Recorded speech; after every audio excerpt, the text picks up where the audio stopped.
SIR নিয়ে বিতর্ক চলছে। এরই মাঝে ভুয়ো ভোটারের হদিশ মিলল পশ্চিম মেদিনীপুরে। দেখা যাচ্ছে মেদিনীপুর বিধানসভার মালিয়ারার 131 নম্বর বুথে মোট ভোটারের সংখ্যা 1219। তার মধ্যে ভুয়ো ভোটার একজন, মৃত ভোটার 70 জনেরও বেশি। ভুয়ো ভোটারের নাম রবীন্দ্রনাথ অধিকারী, বাড়ির নম্বর 218, ক্রমিক সংখ্যা 29। একই বাড়ির নম্বরে ভোটার কার্ড হয়েছে রবীন্দ্রনাথ মাহালি।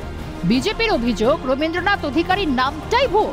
এই নামে এলাকায় নাকি কোনো ভোটারই নেই। এই বুথটাতে আপাতত 1213টা ভোট আছে।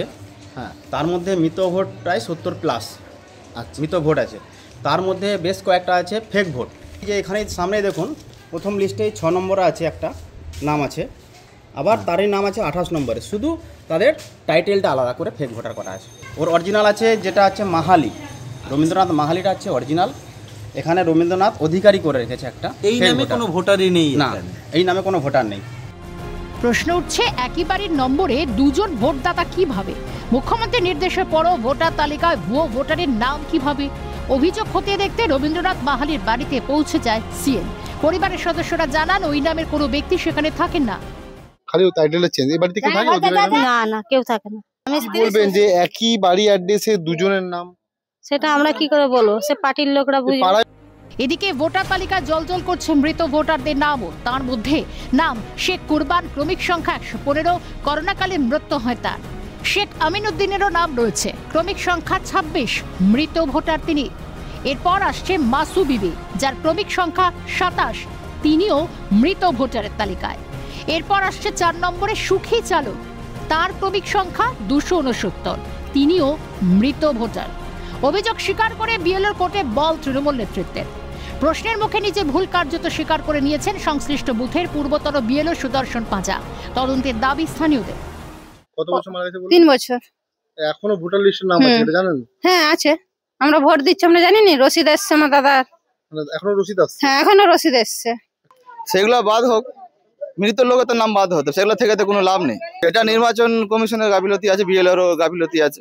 এগুলো তো বুথে যখন ইয়ে হয়, যখন স্লিপ দেওয়া হয়, এগুলো তো অবশ্যই তদন্ত করা দরকার।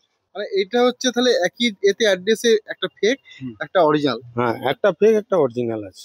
নতুন একটা আপডেট লিস্ট, এই লিস্টে দেখা যাচ্ছে যে এখনো নামটা রয়ে গেছে। কিভাবে রয়েছে সেটা কি করে বলবো বলুন?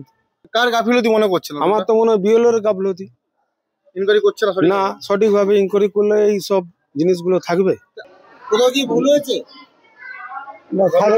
ভালো হয়েছে।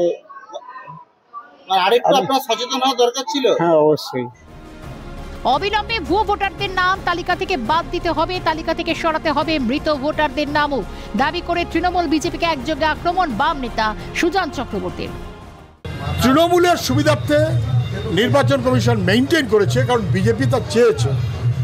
এখন ধরা পড়ে গেছে যে এই কোন ভোটটা কোন দিকে কার সাথে কি যাবে, তৃণমূলে কোনটা যাবে, বিজেপিতে কোনটা যাবে বুঝতে পারছে না বলে আমরা বলছি সমস্ত মৃত মানুষের নাম বাদ দিতে হবে। আগেও বলেছি সমস্ত ডাবল এন্ট্রি বাদ দিতে হবে, ভুয়ো ভোটার বাদ দিতে হবে।